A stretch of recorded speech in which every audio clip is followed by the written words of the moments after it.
Hi, boys and girls. It's just about that time of year where a lot of my preschool friends from last year are getting ready to head off to kindergarten. So, of course, I have a book about that. So let's read Clifford Goes to Kindergarten. And look, I have Clifford and Pete and the Hungry Caterpillar here with us. Clifford Goes to Kindergarten by Norman Birdwell.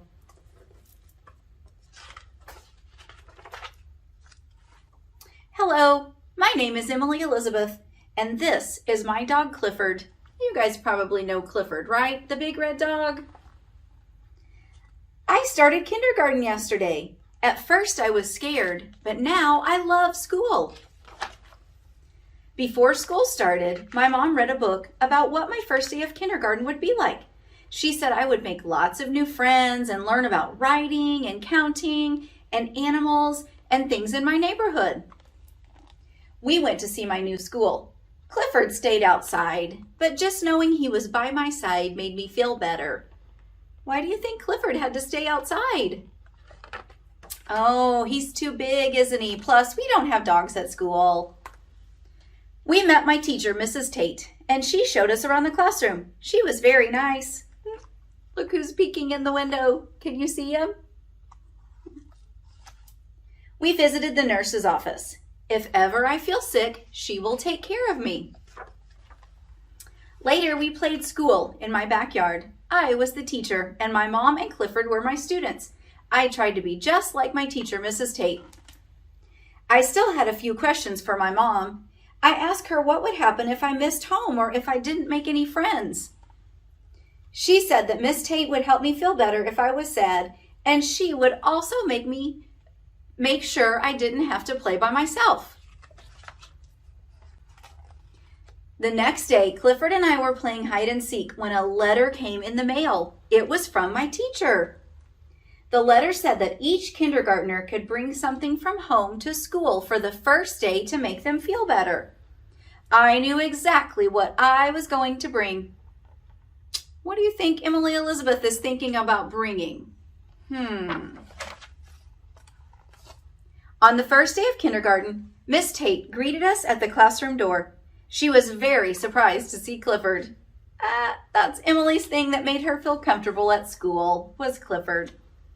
All the other kids brought stuffed animals, toys, or blankets. They all smiled when they saw Clifford.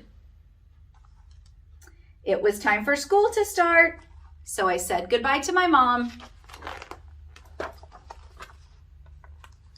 We all sat in a circle, and Miss Tate taught us a welcome song. Hey, that's just like we did in preschool. I bet you'll do that in kindergarten too, boys and girls. Clifford tried to sing along too, but all he could do was howl. Silly old Clifford.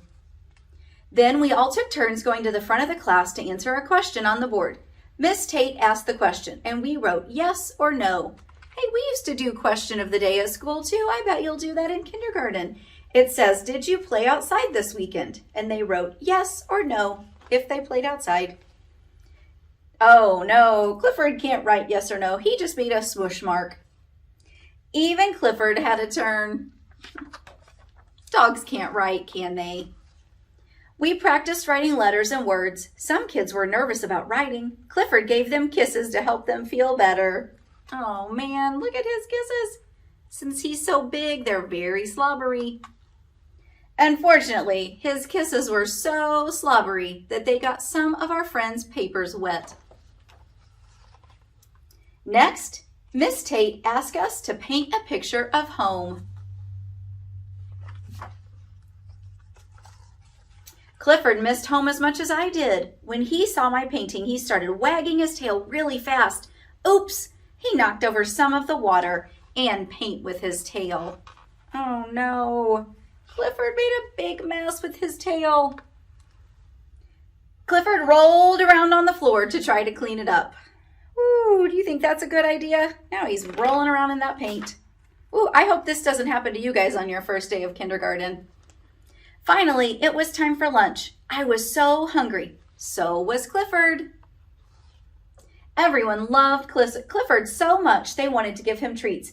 But Miss Tate said we needed to eat our own food so we would have energy for the rest of the school day. I think Clifford's got enough in his bowl, doesn't he? He's got a very big bowl of food there. At recess, everyone wanted to play with Clifford. We made a lot of friends on the playground. Look at Clifford. He's kind of like the playground. They're climbing on him. Clifford's tail was a great jump rope, and his nose made the best slide. At nap time, we were all tired from playing outside, but we weren't used to sleeping on the rug. It was hard to get comfortable, and that's when Clifford had an idea. Clifford let everyone snuggle up with him. Soon we all fell fast asleep. Miss Tate was happy we were able to nap. We still had a long school afternoon ahead of us. Clifford saved nap time. We woke up ready for the rest of the school day. Nap time might be something that's different for a lot of you because we only went to preschool for a half of a day. So some classes, but not all, in kindergarten have like a little rest time after lunch. Bringing Clifford to my first day of kindergarten was a big success. I can't wait to go back to school tomorrow. Well, boys and girls, even though I know you guys will not have a big red dog in your classroom, I know you're going to have a great day, your first day of kindergarten, and a wonderful year. You're going to learn so many new things. Bye.